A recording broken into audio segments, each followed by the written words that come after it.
Salut, c'est Trado, je suis content de vous retrouver pour la mise à jour de l'analyse technique du CAC 40 au programme, l'analyse du jour, la préparation de la séance de trading de lundi, quelques plans de trade, je vous retrouve juste après ça.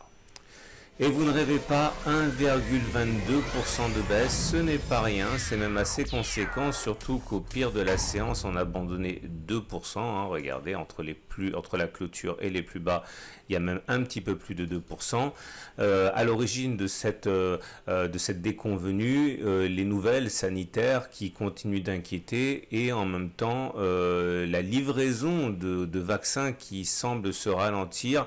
Et tout cela, plus les variantes de la Covid, etc., dont on ne connaît pas encore tout. Bref, tout ça, ça fait de l'hésitation, ça fait de l'incertitude. Les marchés détestent l'incertitude.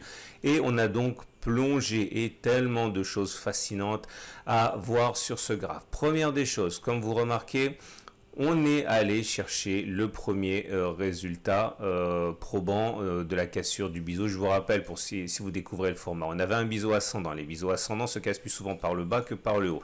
On a vu que ça avait été le cas sur cette bougie. Et j'avais expliqué que normalement, on va chercher les points auxquels on a raccroché le biseau. Donc ça voulait dire au moins aller chercher ce point-là, ce qu'on n'avait pas fait. Et puis en deuxième objectif, éventuellement aller chercher celui-là. On avait une petite hausse et du coup on avait backtesté sur la séance de vendredi les chances que l'on avait d'aller chercher les objectifs déterminés. Une fois que l'on avait cassé clairement, est-ce qu'il était envisageable que l'on fasse ça et qu'on remonte sans aller chercher le premier objectif? On avait vu que dans 100% des cas sur ce backtest non scientifique, on allait chercher au moins l'objectif 1. Et en ce sens, la séance de vendredi est réconfortante puisque ça se passe comme ça doit se passer. Non, ça ne veut pas dire qu'on ne va pas aller chercher le deuxième objectif. D'ailleurs, on l'a frôlé. Je ne sais pas si on peut espérer une deuxième attaque ou pas, mais en tout cas, le premier objectif au moins a été rallié et c'est une bonne chose. Ce qui nous permettait également, je vous rappelle qu'on avait balisé le terrain avec les Fibonacci. Alors, il ne faut pas voir dans les Fibonacci quelque chose de magique selon lequel on rebondit systématiquement sur un niveau de Fibonacci parce que c'est inscrit dans les lois de la nature. Enfin, si, vous allez toujours trouver des gens qui vont dire ça, ils auront peut-être raison. Mais en termes d'analyse technique, moi je considère que l'analyse technique est autoréalisatrice et les traders, lorsqu'ils veulent se remettre dans le sens de la marche, en l'occurrence ici la hausse, rentrent généralement sur un niveau de Fibonacci. C'est une façon de rationaliser le trade et vous voyez, on est allé chercher 38,2% de Fibonacci. Tout ça me fait penser que peut-être au regard de l'analyse chartiste, la baisse est salutaire, fini. Alors autre chose qui est assez intéressant, c'est qu'on a ouvert un gap ici, encore un gap. Alors ça se joue sur l'épaisseur du trait, mais je vous garantis, il n'y a pas de cotation entre les plus bas de cette bougie et les plus hauts de cette bougie là. Et la nature de ce gap est fondamentale parce que s'il s'agit d'un gap de rupture, eh bien c'est la fin de la tendance haussière à laquelle on a assisté. S'il s'agit d'un gap commun, c'est simplement annonciateur de nouvelles évolutions dans une sorte de trading range. Et je vous rappelle en passant que ce n'est jamais que le troisième gap commun que l'on a. Le premier, il avait été dessiné, alors je ne me souviens plus vraiment, je crois que c'était le premier, il était là. Le deuxième, il était... je ne sais plus. Enfin bon, si vous êtes des habitués de ma chronique, vous savez que c'est pas le premier. Et le fait que l'on oscille comme ça semble effectivement valider l'idée que ce serait encore un gap commun. En tout cas, en termes de juge de paix, il faudrait le reboucher tout de suite, très vite. Autrement, il s'agirait d'un gap de rupture avec des choses beaucoup moins sympas à anticiper pour la suite. À noter aussi, alors on a toujours notre épaule tête épaule inversée, vous savez, j'ai déjà expliqué, il y a les épaules tête épaule inversées qu'on vous présente dans les livres, notamment celui que je présente dans mon pack tout Trado, c'est-à-dire on casse la ligne de coup, ok, et on explose à la hausse, donc ça c'était l'épaule tête épaule inversée, donc clairement on explose. Et puis il y a les épaules tête-épaule telles qu'elles sont souvent dessinées par les actions, à savoir complexes, avec des sorties, des retours, etc. Et lorsque l'on traite les épaules tête-épaule, très souvent enfin non, c'est pas très souvent, il y a une façon de faire qui consiste à mettre le stop loss en dessous de la deuxième épaule pour justement laisser le temps au cours de respirer un petit peu avant éventuellement d'assister à une explosion. C'est ce que j'espère pour les haussiers dans cette configuration-là, puisqu'en fait, ce serait un carton plein pour tout le monde. Les traders baissiers de biseau en auraient eu pour leur argent, les traders haussiers d'épaule TT pôle inversé également, et là, c'est forcément, hein, c'est quelque chose que j'espère également pour moi aussi. Je vous en dirai un petit peu plus tout à l'heure. Ce qui nous amène au price action. Le price action, il est vraiment pas top ce soir. D'abord, on a une bougie rouge, ça veut dire que la pression intrinsèque, elle était baissière. On a terminé plus bas que l'on a ouvert. Heureusement, il y a une mèche basse ici qui monte d'ailleurs. Et c'est pas anodin, hein. On a préservé ce support journalier ici des 5588, 5612. J'aurais peut-être dû commencer par ça parce que ce qu'il y a de plus simple, c'est encore ce qui fonctionne le mieux. Et donc à partir de là, cette mèche est baissière, cette bougie est moche, mais il demeure quand même qu'il y a une chasse aux bonnes affaires sur ce niveau, hein. Alors là aussi, il faut vraiment que vous regardiez l'analyse du week-end, hein, de moyen terme, mais les difficultés auxquelles on assiste et les raisons pour lesquelles on pouvait espérer que le biseau ascendant soit cassé par le bas, eh bien, ces raisons ne sont pas fortuites, hein. N'oubliez pas qu'en données hebdomadaires, on était face à une méga résistance qu'on a mentionné beaucoup, et donc encore une fois, c'est pas la queue qui remue le chien, hein. Les unités longues s'imposent généralement aux unités courtes, et on était dans un terrain super miné, et en ce sens, hein, la correction à laquelle on assiste ne doit pas surprendre. Alors je reviens à mon price action. Regardez la bougie Aiki-Nashi. Alors elle est pas belle, la bougie Aiki-Nashi, hein, mais c'est pas une bougie qui est extrêmement significative. Certes, du côté des éléments négatifs, il y a une absence de mèche haute. Il aurait fallu que le corps soit plus long et que la mèche basse soit plus courte pour qu'on ait une véritable bougie d'impulsion baissière, hein. Ça a été le cas, par exemple, je regarde. Attention, ça ne veut pas dire qu'il y en a forcément une, hein, mais quand il y en a une, ça se voit. C'est comme, par exemple, j'en ai déjà parlé, hein. Ces bougies-là, ce sont des bougies d'impulsion baissière. Là aussi, ça veut dire qu'on embrasse l'idée qu'on irait plus bas. Là, c'est une bougie qui est baissière, mais pas extrêmement baissière non plus, eu égard la longueur de la mèche basse. Mais ce qui m'inquiète surtout, c'est le 3-line break. Alors, le 3-line break, pensez à regarder le tutoriel, hein, vous le trouverez sur ma chaîne YouTube. Le tutoriel 3-line break montre qu'on vient d'inscrire une bougie rouge. Et c'est ça justement qu'on va backtester aujourd'hui. Que se passe-t-il lorsqu'on a un premier bloc 3-line break? Alors le test sera réussi si suite à un premier rouge 3-line break, on a encore un deuxième bloc. Ok, le test sera perdu si suite à un premier bloc rouge, eh bien on enchaîne avec un bloc vert. Ok.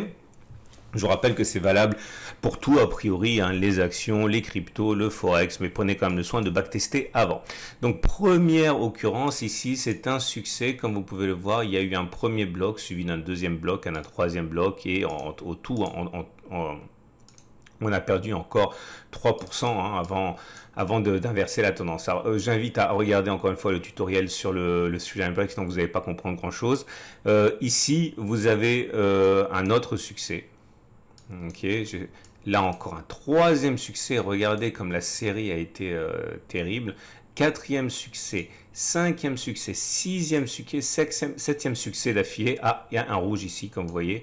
Comme vous pouvez le voir, c'est un succès, c'est un échec parce qu'on a fait une rouge et puis derrière on a fait une verte. Si on a fait une verte, c'est parce qu'on a clôturé plus haut que les trois bougies précédentes. Ok, donc voilà, ça c'est un échec, ça c'est un succès encore, une rouge, deux rouges, trois rouges, six rouges même. Là encore un succès, un échec, 1, 2, 3, 4, 5 succès, un échec, 1, 2, 3, 4, 5, 6, 7, 8 succès, 9, 10, 11, 12 succès d'affilée, 2 échecs.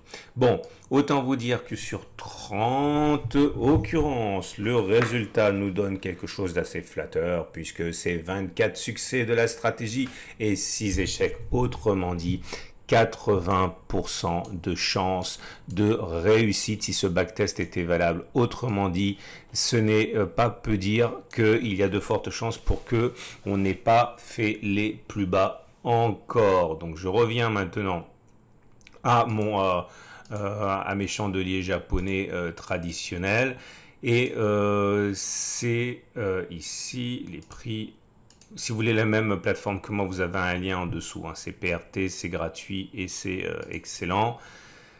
Et ce qui nous amène donc aux autres éléments techniques, mais là pour l'instant vous avez déjà compris que il est pas impossible que l'on clôture plus bas, hein. Malheureusement pour moi, je vous en dirai plus tout à l'heure. Et l'idée, c'est que les éléments techniques sont également pas terribles, hein. C'est assez décevant. On passe en dessous de la moyenne mobile à cette période qui descend, donc la tendance de court terme est baissière. La M20 a joué son rôle de support, donc la tendance générale demeure haussière. La tendance de fond est toujours haussière parce que la M50 monte et la tendance de long terme sur cette unité de temps est également haussière puisque la M200 monte. Les bandes de Bollinger sont en parallèle haussière, donc la tendance de fond n'est pas remise en cause par tout ça, hein, mais c'est vrai qu'à court terme ça fait un petit peu mal au haussier.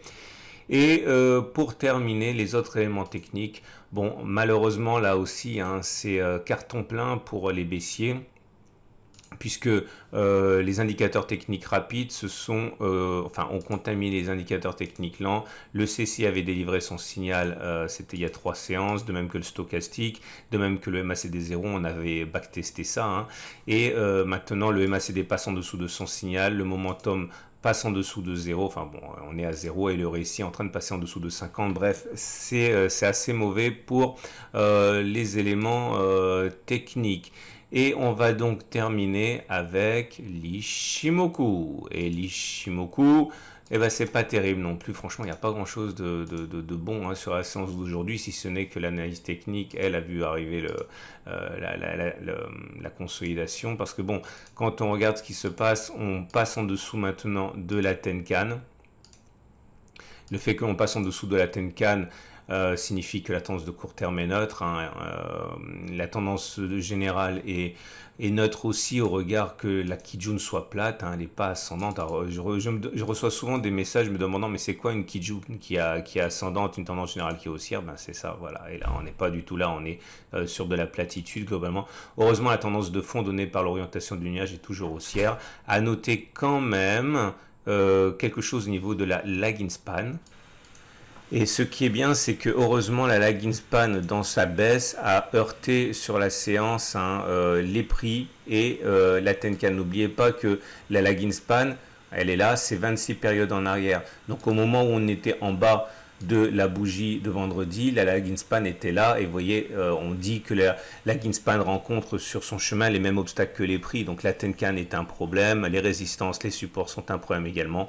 Donc voilà, ça nous a un petit peu sauvé en théorie Ishimoku. Et on va donc terminer avec les trades du jour. Alors, si vous êtes aussi, alors je vais commencer par ma situation, parce que bon, honnêtement, j'avais pas du tout prévu, hein, de passer à l'action aujourd'hui. D'ailleurs, au regard de tout ce que j'ai dit, c'est-à-dire les indicateurs techniques, au regard du trend line break, etc., franchement, il y a des chances pour qu'on aille plus bas. Donc, avoir acheté n'est franchement pas la chose que j'aurais faite. Mais bon, comme j'avais dit dans la vidéo précédente que j'achèterais, je me suis tenu à ce que j'ai dit dans la vidéo parce que sinon après on risque de penser que je suis plus intéressé par avoir raison que par promouvoir l'analyse technique. Et mon objectif c'est de vous montrer que même si c'est un trade perdant, sur le long terme on gagne avec l'analyse technique. Donc j'ai acheté. Le stop loss il est là, il est à 5519. Alors pourquoi? Parce qu'en fait ça fait un ratio gain-risque qui est supérieur à 1. Ok, vous voyez, moi mon objectif c'est d'aller chercher la prochaine résistance. Donc non, je suis rentré à 5600, j'avais un ordre qui traînait à 5600, enfin 5601, un truc comme ça. Donc l'objectif c'est de faire du 1,9% et mon stop loss il est à 5519, donc 1,45%. Donc j'ai un ratio gain-risque qui est bon. Ok, mais surtout ça me permet de me protéger un petit peu du fait qu'on pourrait continuer à baisser et qu'on irait éventuellement chercher le deuxième point d'accroche du biseau. Donc voilà, encore une fois, j'aurais pas voulu acheter en temps réel, mais j'ai dit que j'achèterais, donc j'achète, mais je me suis protégé quand même en prenant de la marge tout en respectant un ratio gain-risque supérieur à 1. Et on a également, donc si vous voulez acheter, bah, vous pouvez le faire, hein, même si je pense qu'il y a des chances qu'on aille plus bas. Essayez de rentrer mieux que moi éventuellement, tout en bas de la zone de support journalier, ça serait bien, un minimum, avec un stop loss tel que l'objectif soit super, le ratio gain soit super à 1, donc ça serait bon. Maintenant, si vous voulez spéculer à la baisse, ben, sur la base de ce qu'on a dit, c'est pas impossible non plus. L'idée, c'est que normalement, il faudrait être protégé par une résistance. Il n'y a pas véritablement de résistance à part le gap lui-même.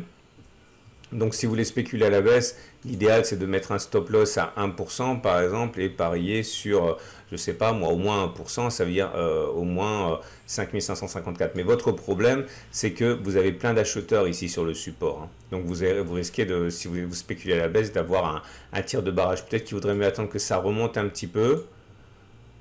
Et à ce moment-là, shorter pour aller viser le support journalier à 0,6% en mettant un stop loss au-dessus du gap à 0,4%, vous avez un bon ratio gain-risque. Voilà, en pariant sur le fait que ce gap n'est pas un gap commun et que ce gap va protéger les vendeurs.